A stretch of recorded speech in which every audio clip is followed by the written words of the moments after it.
जब भी कोई मसला होता है तो वो उलमाए किराम को बुरा भला कहना शुरू कर देते हैं। क्या ऐसा करना चाहिए? दिल पे हाथ रख के बताइए। इमरान रियाज का मैं बहुत बड़ा फैन हूँ। इन्होंने कभी बोलना ही नहीं है जब तक कि एस्टेब्लिशमेंट इनको कहेगी नहीं। मैं मुफ्ती साहब एक बात आपको कहना चाहता हूँ, देखें मेरे रसूल पे बैठ के ना आपको हक और सच की आवाज को बुलंद करना चाहिए। उसका जो वीडियो आता है सबसे पहले मैं ही देखता हूँ, क्योंकि उसका जो वीडियो आता है कमेंट्स भी कर रहा हूँ, उसका वीडियो भी देखता हूँ। उसका मैं बहुत बड़ा फैन हूँ, लेकिन वो जो कर रहे हैं ना मौलाना के, ये नहीं करना चाहिए। देखिए ना, ये इस्लाम का सियासी सुकून है, इस्लाम का सुकून है। ठीक, सियासी मसला है ना, उस पे सियासतदानों का काम होता है कि उस पर राय दें।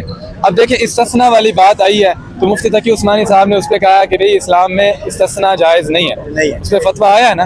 तो उस पर इमरान रियाज खान कह रहे हैं कि ये बहुत बड़ा आलिम दीन है, और कुछ दिन पहले वही इमरान रियाज खान कह रहा था कि इससे तो 13 साल का बच्चा ठीक है। मुफ्ती साहब आपका इल्म बहुत ज्यादा है, बहुत ज्यादा है, मगर आज सोशल मीडिया पर बैठा एक टीनेजर हक बात कहने में आपसे बाजी ले गया। मैंने आपको बताया ना, मैं उसका बहुत बड़ा फैन हूँ। मैंने आपको सबसे पहले ये बताया मैं उसका बड़ा फैन हूँ, लेकिन ये जो काम अभी कर रहे हैं ना मौलाना के साथ, जो भी हो, जो भी आलिम हो, इस तरह की बात नहीं करना चाहिए उसके खिलाफ, क्योंकि वो हमारा बुजुर्ग होते हैं, हमारे बड़े होते हैं, हम उससे इस्लाम सीखते, ठीक है, सीखते आ रहे हैं। तो ये जो इमरान रियाज का काम है ये गलत है, ये ऐसा नहीं करना चाहिए।